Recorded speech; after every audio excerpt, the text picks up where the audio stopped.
মা টেলিফোন করে বলছিল, বাবা রে আমার 2টা কাপড় ছিঁড়ে গেছে, আমার জন্য 2টা কাপড় কিনে নিয়ে আইসো বাবা। যুবক সদরঘাট ইসলামপুরের থেকে 2টা কাপড় কিনিয়ে লঞ্চে উঠলো বাজার। ও নারায়ণগঞ্জ ফতুল্লার বাইরে, তোমাকে এই ফতুল্লা দিয়েই তো লঞ্চটা গেছিল বাজারে। আমাদের স্টপ সারিয়া চাঁদপুরের নদীতে যখন মেঘনা নদীতে পড়ছে গো বাবা, নদীর মধ্যে ঝড় উঠে গেছে। যুবক আমি তোর পাও ধরে ধরছি, এই নিয়ে শুনো জেহাদি, বুকের মধ্যে মায়ের কত কষ্ট। তোমার চেয়ারম্যানের চোখে পানি দেখছি, আমার অতিথি ভাইদের চোখে পানি দেখছি। বাজান এখন চিল্লাবার কান্না। এই লঞ্চটা যখন মেঘনা নদীতে ঢুকলো বাবা, আরে বাবা লঞ্চে ঝড় উঠে গেছে নদীর মধ্যে, লঞ্চটা কলার খাওয়ার মতো এইরকম শীতকায় হইতেছে। সারুন যখন বইলা দিছে উপরের মানুষ নিচে আসবে না, নিচের মানুষ উপরে আসবে না, সে যেখানে আছেন আল্লাহরে ডাকতে থাকেন। ওই যে সেই শরীয়তপুর সখীপুর বাংলা বাজারের একটা যুবক বাবা মার কাছে টেলিফোন করে বলে, মা মা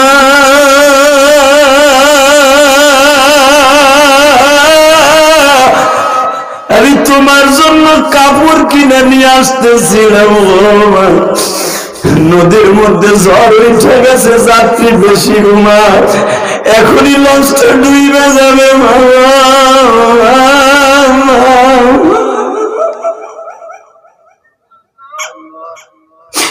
এই যে গত 1 মাস আগে বাবা ঝালকাঠি একটা লঞ্চের মধ্যে আগুন লাগলো।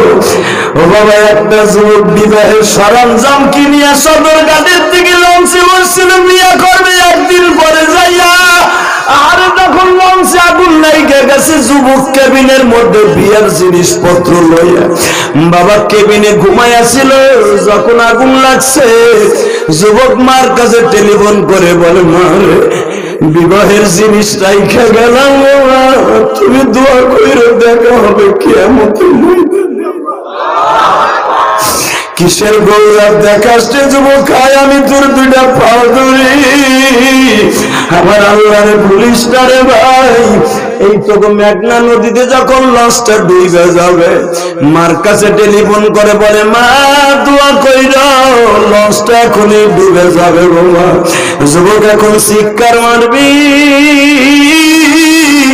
মা টেলিফোনটা সার দিয়া ভাঙ্গিয়া ওই যে তোমাদের বাবা সখীপুরের ঘাটে লঞ্চ ঘাটে মা লাফ দিয়ে নদীর মধ্যে নামছে। বাবা একবার বলো, তুমি কোন লঞ্চের মধ্যে পুড়িয়ে মরতেছো, কোন লঞ্চের মধ্যে ডুবিয়ে মরতেছো? মানুষ তার টাইনে উঠাইল। লঞ্চটা ডুবে যাওয়ার 1 মিনিট আগে আবার ফোন দিছে, মা ঠিকানা পকেটে লেখে যাইতেছি, মা লাশটা পাইলে দোয়া করলো। বাজান্ডে লঞ্চটা ডুবে গেল। 5 দিন পরে এই যুবকের লাশটা লইয়া সখীপুর যখন র্যাব বাইরা আর্মি বাইরা পৌঁছায় দিছে, বাবা আমার দিকে তাকাবার চিল্লাবার কানবা, যখন কাপড়ের কাপড়টা পড়াইয়া জীবনের শেষ পালকিতে শোয়াইয়া বাড়ির ঘাটলায় লয়ে গেছে পুলিশ ভাইরা। এবার আমার হাতের দিকে তাকারে যুবক ভাই, আমার অতিথি ভাইরা, জীবনের শেষ পাঞ্জাবিটা তোমার আমার এই কাপড়ে পরিধান করাবে রে ভাই। এই কাপড়ে আমি আমার গোপালগঞ্জের জমিনে আমার মায়ের শোয়াইয়া রাখছি। ওই চেয়ারম্যান সাহেবের মাকে এইভাবে শোয়া বিদায় দিছে। এই যে আমার ভাই মাদ্রাসার জায়গাটা, তার মায়ের ওইভাবে জীবনের শেষ বিদায় দিছে। বাইরে এখন চিল্লাবি আর কান্দি, আমি জানি না এই মাহফিলটা কার জীবনের শেষ মাহফিল হয়ে যাবে রে মা। এইভাবে কাপড় পরে যখন আর্মি বাইরা 5 দিন পরে পচা লাশটা লইয়া সখীপুর গেছে। বাজান হাজার হাজার মানুষ লাশ দেখতে যায়, দুর্গন্ধে কেউ লাশের কাছে যাইতে পারে না। আহারে জনম দুঃখিনে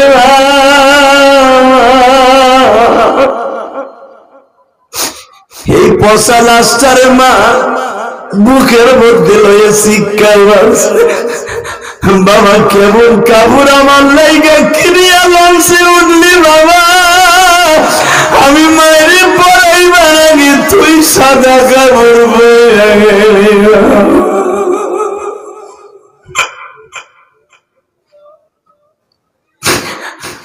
দেখো আবার কোন ভাইয়ের জানো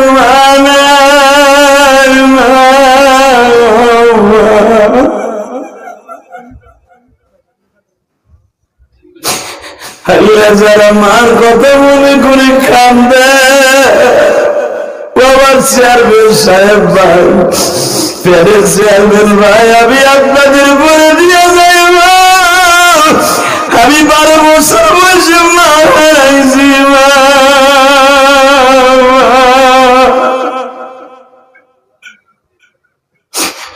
12 বছর বয়সে আমার মা বলছিল ইলিয়াস রে, ওই গোপালগঞ্জের জমিনে বসে আমার মা বলছিল ইলিয়াস তুই যদি আলেম হস গো বাবা, আমি মা তোরে দুধের দাবি চাইলে দিব। বাবা আমি মাদ্রাসায় পড়তে চাইলে আমার মা আমার হাতটা চাইবে ধরে বলি তুই কোনদিন মাদ্রাসা চাইস না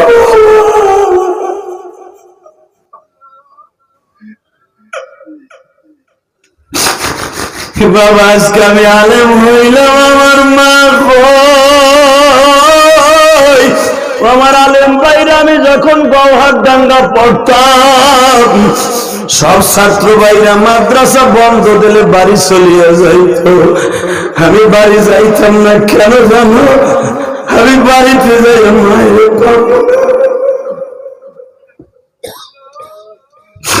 আমি আল্লামা শামসুল্লাহ ফরিদপুরের কবরের কাছে যাই কাঁদতাম। আল্লাহর ওলি সব ছাত্র ভাইরা বাড়িতে চলে গেছে, আমার তো মা নাই,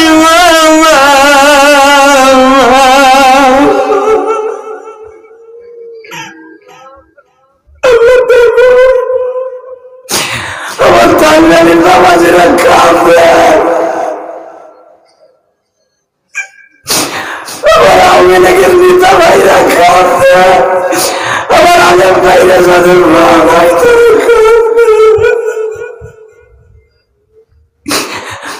আমার মতো কে জানো মা বলে ডাক দিতে পারে না। গত 2-3 দিন আগে বাবা আমি মাহফিলে গেছিলাম সিরাজগঞ্জ, বাবা একজন চেয়ারম্যান আমার পাশে বসে কান্দে আর বলে হুজুর আমি 3 বার দাঁড়াইয়া এইবার পাশ করছি স্বতন্ত্র প্রার্থী, হুজুর নৌকা প্রার্থী নিয়েও দাঁড়াইয়াও আমি পাশ করতে পারি নাই। হুজুর আমি যখন আবার লোকদের করে মানুষের কাছে ভোট চাইতে যাইতাম, হুজুর আমি লোকেরা ভোট চাইবার পরে রাত 1টা-2টার সময় আমাদের বাসায় দিয়ে চলে যেত তারা। হুজুর আমি একটা লোককে দেখতাম সে সারা রাত্র ঘুমাইতো না, সে হলো আমার জনম দুঃখিনী মা। যাই নামাজে বসে কাঁদতো আর বলতো আল্লাহ আমার আকরামকে তুমি চেয়ারম্যান বানায় দাও। হুজুর আজকে আমি চেয়ারম্যান হয়েছি, আমার মা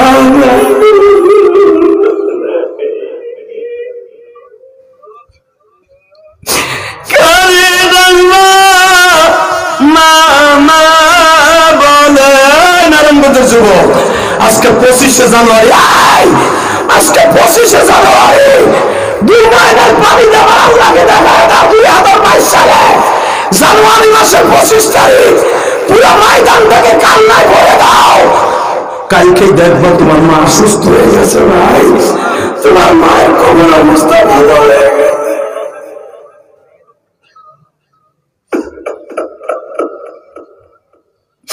আল্লাহ আমার ভাইরা কার মা যেন রংপুর, দিনাজপুর, ফরিদপুর, মাদারীপুর, শরীয়তপুর ঘুমাই রয়েছে, কার মা যেন কিশোরগঞ্জ, মানিকগঞ্জ, নারায়ণগঞ্জ, গোপালগঞ্জ শুয়ে রয়েছে, আমি জানি না যাদের চোখের পানি গুলা পড়তেছে তাদের মা বাবাকে মাফ করে দাও।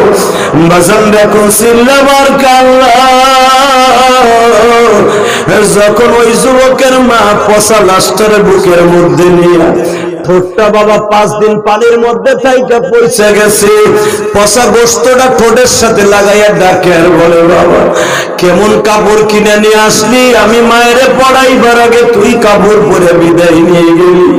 যুবক বাইরে সবাই বলে, তুমি পচা লাশের সাথে কথা কও, একটা শিক্ষা দিয়া মায়ের ঘরের রক সিরিয়া বাবা আজীবনের জন্য মা পাগল হয়ে যায়, পাগল হয়ে যায়।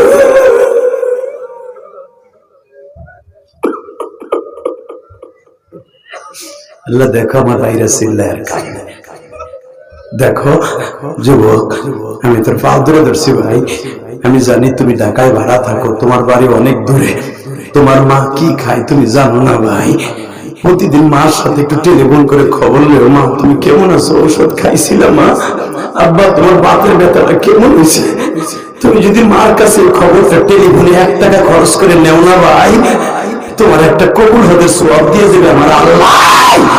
শুধু তাই না, তুমি যদি তোমার মা বাসায় থাকে, আজকে রাত্রে যাইয়ে মায়ের গলায় হাত দিয়া কপালে একটা চুম্বন করে বলবা, মা যে হাদিস বলছো আর মা নাই, মা হ্যাঁ তুই এখনো বাইসে আছো মা, আমি প্রাণ খুলে তোর জন্য দোয়া করি মা, তুই যতদিন বাইসে আছো আমার জান্নাত আমার ঘরে আছে মা।